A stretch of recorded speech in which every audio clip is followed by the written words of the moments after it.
It was 3:47 p.m. on Tuesday, September 15th, 1964. Inside the Palm Cafe on 125th Street in Harlem, the atmosphere was calm, familiar, routine. Cigarette smoke hovered in the air. Coffee cups sat half empty. At his usual corner table sat Bumpy Johnson, quietly conducting business the way he always did, unhurried, confident, fully aware of who he was and what he represented in Harlem. Then 2 white officers from the 28th precinct walked in. Patrick Sullivan and James Kowalski didn't hesitate, didn't scan the room, didn't pretend this was a casual visit. They moved straight toward Johnson's table, hands resting near their service weapons, badges clearly visible. Authority, backed by force, made deliberately visible. "You're under arrest," Sullivan announced loudly, listing charges that piled up fast: illegal gambling, narcotics conspiracy, assaulting an officer. It was meant to overwhelm, to intimidate, to leave no room for resistance. But Johnson didn't stand. He didn't panic. He simply looked up and asked one quiet question that changed everything. "Which paycheck came in this week, Sullivan?" In that moment, everyone in the cafe understood something important. This wasn't a routine arrest. This was a setup, and it was about to spiral into something far bigger than 2 cops expected. 7 witnesses later told the Harlem Gazette that when the officers finished listing the charges, Bumpy Johnson didn't raise his voice or argue the law. He simply stayed seated. The calm in his posture made Sullivan visibly angrier. When Johnson asked whether the money came from Vincent Gigante or City Hall, Sullivan snapped. Racial insults followed, loud, ugly, meant to humiliate him in front of the entire cafe. Then Sullivan grabbed Johnson's arm and tried to pull him out of his chair by force. It didn't work. Johnson's weight and strength kept him planted. Kowalski had to step in to help, and Sullivan barked out another charge: resisting arrest, as if adding words could make the arrest legitimate. That was the moment the room fell silent, because everyone sensed something was wrong. This wasn't law enforcement. This was muscle work, paid for and poorly disguised. 2 minutes later, at exactly 3:49 p.m., the balance of power shifted. Detective Marcus Thompson, one of the few black detectives assigned to the 28th precinct, walked into the Palm Cafe. He didn't shout. He didn't threaten. He asked one simple question, loud enough for everyone to hear. "What's the legal basis for this arrest?" Sullivan tried to brush him off, claiming there was a warrant. Thompson asked to see it. Sullivan said it was back at the precinct. Thompson didn't move. He calmly explained that arrests didn't work that way. No warrant, no probable cause, no arrest.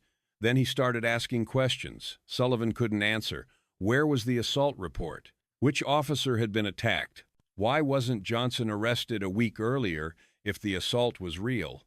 With each question, Sullivan's authority drained away. The insults stopped.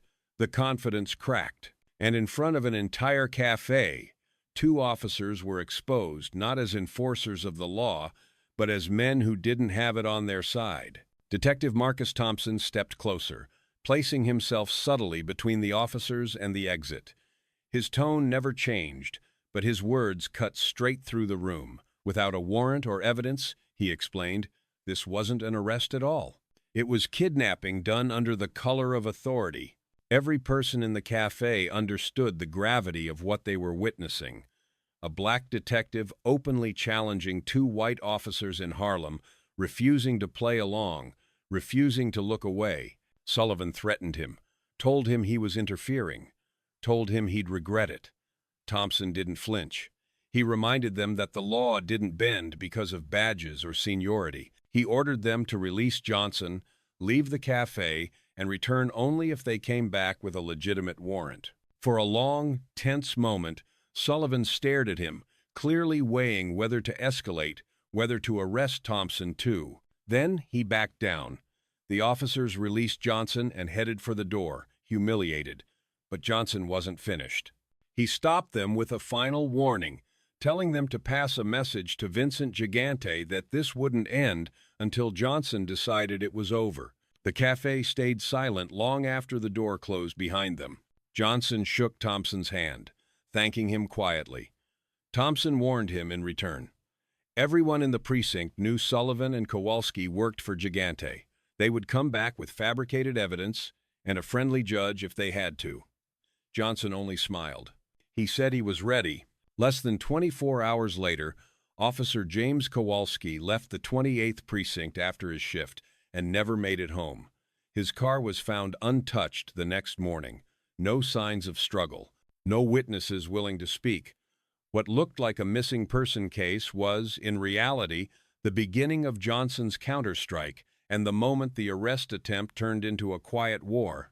Officer James Kowalski vanished into the night without a trace, and by Thursday morning his disappearance had already begun to unsettle the 28th precinct. What the official report didn't mention was what happened moments before he reached his car. According to later testimony, 4 men approached him calmly, identified themselves as working for Bumpy Johnson, and offered him a choice. He could come voluntarily for a conversation or be taken by force. Either way, Johnson wanted answers. Kowalski chose to cooperate. He was driven to an empty warehouse in the Bronx, far enough from Harlem that no one would hear him if things went wrong. Johnson was waiting. There was no shouting, no threats at first. Johnson explained exactly why Kowalski was there. He wanted to know who paid him to attempt the arrest, how much money he'd taken, and the names of every other officer in the 28th precinct who was on the take. All of it had to be written in Kowalski's own handwriting and signed. At first, Kowalski refused. Then the conversation changed. After half an hour of pressure, he began to write. For 2 hours straight, he documented bribes, protection deals, and the role of Vincent Gigante in buying police loyalty. He named 23 other officers. When he finished, he was kept under guard, alive, fed, and fully aware that his partner was next. Patrick Sullivan never made it to work the following morning. His car was found abandoned on the Triborough Bridge, keys still in the ignition. He'd been stopped at what looked like a routine police checkpoint, men in uniform, badges visible. When he stepped out of his car, he was detained on Johnson's orders and taken to the same warehouse. Unlike Kowalski, Sullivan fought longer. He threatened prison, the NYPD, lifelong consequences. Johnson's response was cold and simple. The department already knew he was corrupt, and no one would save him. By the end of the day, Sullivan was writing too. His confession was even worse: years on Gigante's payroll, tens of thousands in bribes, fabricated arrests, planted evidence, and politicians paying for protection. Between the 2 men, 47 officers were named, nearly 40% of the precinct. And suddenly, Johnson wasn't just holding 2 cops, he was holding the reputation of the NYPD in his hands. At 2:15 p.m. on Friday, September 18th, 1964, Bumpy Johnson did something no one in Harlem or the NYPD expected. He walked straight into the 28th Precinct headquarters, not hiding, not running. He came openly, carrying a leather briefcase, accompanied by his attorney and 2 bodyguards who stayed near the entrance. The message was unmistakable. He wasn't afraid. Johnson calmly asked to see Captain Robert Morrison. The room went silent. Every officer inside understood what this meant. 2 of their own had vanished, and the man most likely responsible had just walked through the front door. When Morrison emerged, his expression mixed anger, fear, and reluctant respect. Johnson was escorted into the captain's office, and the door closed behind them. Inside, Morrison demanded answers. Where were his officers? What had Johnson done to them? He threatened kidnapping charges, life in prison, total retaliation. Johnson listened, then opened his briefcase. Inside were handwritten confessions, pages of detailed corruption, signed by Sullivan and Kowalski. Johnson explained that the officers were alive, being treated well, and would be released once an understanding was reached. The confessions were devastating. Names, dates, amounts of money, and one name repeated over and over again: Vincent Gigante. 47 officers, nearly half the precinct. Johnson made his terms clear. If anything happened to him, If harassment continued, the originals would go straight to major newspapers and federal authorities. The scandal would destroy careers, expose politicians, and invite federal racketeering charges. Morrison called it extortion. Johnson corrected him. This was an offer of peace. He didn't want money or favors, only to be left alone. No more fabricated arrests. No more police harassment paid for by Gigante. Legitimate investigations were fine. Corrupt ones would trigger destruction. For 2 minutes, the room was silent as Morrison and his lieutenant read and reread the documents. They understood the truth. This wasn't a fight they could win. Johnson held all the leverage, and the cost of refusing his deal would be catastrophic. Captain Morrison finally asked the only question that mattered.